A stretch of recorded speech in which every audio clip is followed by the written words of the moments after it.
넷째 날, 위로부터의 신학인가 아래로부터의 신학인가? 네, 위로부터 신학인가 아래로부터 신학인가. 결국 이제 말씀, 성경 말씀을 해석하는 방법에 대해서 얘기를 하고 있습니다.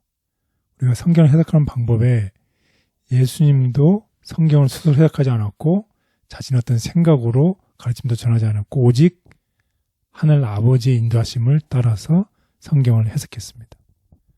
우리가 성경을 대할 때도 동일한 방법을 따라야 한다는 것이죠. 하나님께서 우리를 인도하시도록 해야 됩니다. 우리의 의견대로 우리의 방법대로 하나님의 말씀을 해석해서는 안 된다는 것이죠. 자신의 의견을 바탕으로 성경을 공부하고 그것을 자신의 개념과 자신의 노력에 맞추려고 할 때 우리를 변화시키는 성경의 능력과 생명력을 빼앗게 된다는 것이죠. 그래서 우리는 어떻게 말씀을 듣고 순종하는 것, 그 하나님께서 그분의 말씀을 통해 우리에게 가르쳐주는 것을 실천하고 하나님의 말씀을 듣고 실천할 때 우리의 삶 속에 이 말씀이 되신 하나님께서 우리에게 역사하시는 것이죠. 이 어둠 속에서 인간이 되신 하나님께서 우리 가운데 거하실 때 그 말씀이 우리의 삶 속에 능력과 생명이 있어야 되는데 그것을 우리가 막아버릴 때 인간의 방식으로 자신의 방법으로 해석할 때 이런 생명력을 잃어버리게 된다는 것을 얘기하고 있습니다. 이런 방법으로 하는 것을 어떤 방식이라고 부르는가요? 아래로부터의 해석이라고 얘기를 하고 있죠. 우리 다음 성경절을 통해서 우리 한번 그 예를 알아보도록 하겠습니다. 요한복음 4장 46절에서 54절. 예수께서 다시 갈릴리 가나 이르시니 전에 물로 포도주를 만드신 곳이라. 왕의 신하가 있어 그의 아들이 가버나움에서 병들었더니 그가 예수께서 유대로부터 갈릴리로 오셨다는 것을 듣고 가서 청하되 내려오셔서 내 아들의 병을 고쳐주소서 하니 그가 거의 죽게 되었습니다. 예수께서 이르시되 너희는 표적과 기사를 보지 못하면 도무지 믿지 아니하리라. 신하가 이르되 주여 내 아이가 죽기 전에 내려오소서. 예수께서 이르시되 가라 내 아들이 살아있다 하시니 그 사람이 예수께서 하신 말씀을 믿고 가더니 내려가는 길에서 그 종들이 오다가 만나서 아이가 살아있다 하거늘 그 낳기 시작한 때를 물은즉 어제 7시에 열기가 떨어졌나이다 하는지라. 그의 아버지가 예수께서 내 아들이 살아있다 말씀하신 그때인 줄 알고 자기와 그 온 집안이 다 믿으니라. 이것은 예수께서 유대에서 갈릴리로 오신 후에 행하신 두 번째 표적이니라.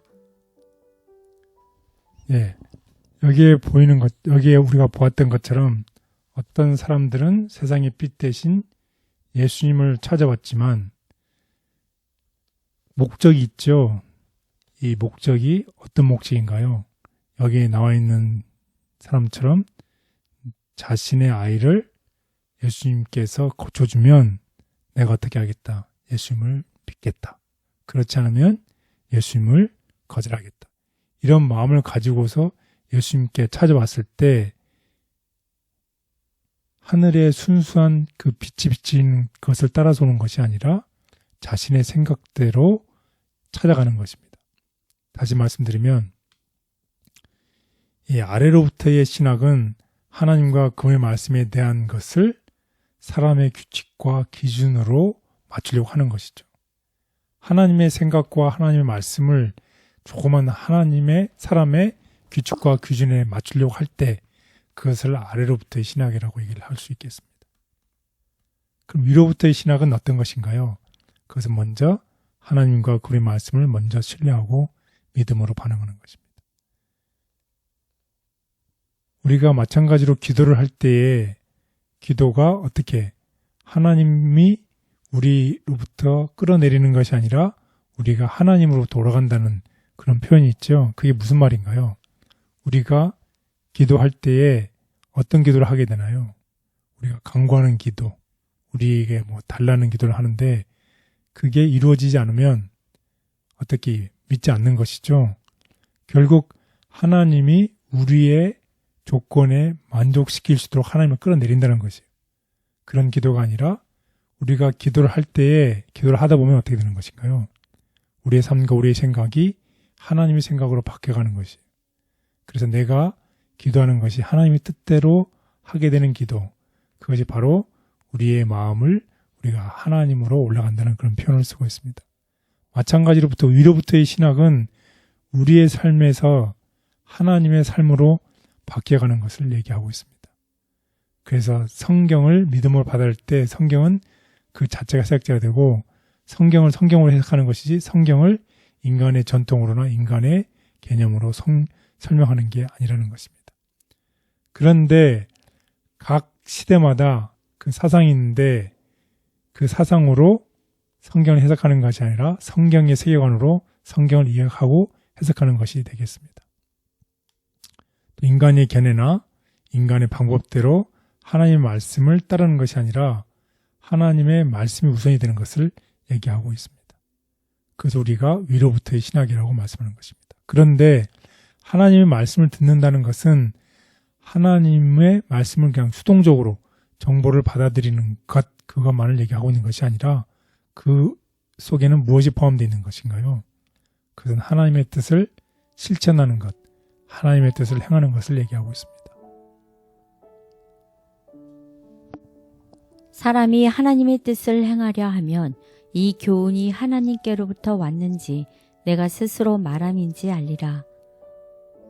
사람이 나를 사랑하면 내 말을 지키리니 내 아버지께서 그를 사랑하실 것이요 우리가 그에게 가서 거처를 그와 함께 하리라. 요한복음 14장 23절.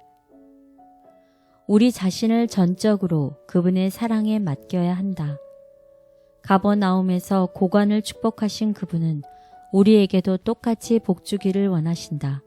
그러나 그 고통받던 아버지와 같이 우리는 세상에 어떤 유익을 얻으려는 욕망으로 예수님을 구하는 때가 종종 있다. 그리하여 우리의 요구가 수락되는 여부에 그리스도의 사랑에 대한 우리의 신뢰를 건다. 구주께서는 우리가 구하는 것 이상으로 큰 축복을 우리에게 주기를 원하신다. 그러나 그분이 우리의 요구에 응답하기를 지체하시는 것은 우리 마음의 악함과 우리에게 그분의 은혜가 절실히 필요함을 보여주기 위함이다. 예수께서는 우리로 그분을 찾게 만드는 이기심을 버리기를 원하신다. 우리는 우리의 무력함과 간절한 필요를 고백한 후에 우리 자신을 전적으로 그분의 사랑에 맡겨야 한다. 그 고관은 그가 믿기 전에 자신의 기도가 성취되는 것을 보기 원하였다. 그러나 그는 자신의 요구가 받아들여져서 축복이 허락되었다는 예수님의 말씀을 받아들여야 했다. 우리도 이 교훈을 배워야 한다. 하나님께서 우리의 요구를 들어주신다는 것을 보거나 느끼기 때문에 믿어서는 안 된다. 우리는 그분의 약속을 신뢰해야 한다. 우리가 믿음으로 그분 앞에 나올 때 모든 탄원이 하나님의 마음에 들어간다. 우리는 하나님의 축복을 구한 후에는 그것을 받을 것을 믿어야 하며 우리가 이미 받은 것을 인하여 그분께 감사해야 한다. 그 다음에 우리는 우리가 가장 필요로 하는 때에 그 축복이 주어질 것을 확신하고 우리의 의미를 행하기 위해 나가야 한다. 우리가 이렇게 행하기를 배웠을 때 우리의 기도가 응답을 받는다는 것을 알게 될 것이다. 하나님께서는 그 영광의 풍성과 그의 힘의 강력으로 역사하심을 따라 넘치도록 우리를 위해 행하실 것이다. 인간의 견해는 하나님 말씀에 종속되어야 하며 성경 말씀을 믿어야 한다. 하나님의 말씀을 듣는 것은 행하는 것이며 이것은 그분에 대한 사랑의 표현이다. 순종으로 나타나는 사랑. 불법인 죄를 버릴 때는 언제나 사랑의 생애가 율법과 일치되고 완전히 순종하게 될 것이다. 이것이 성령께서 하시는 일이다.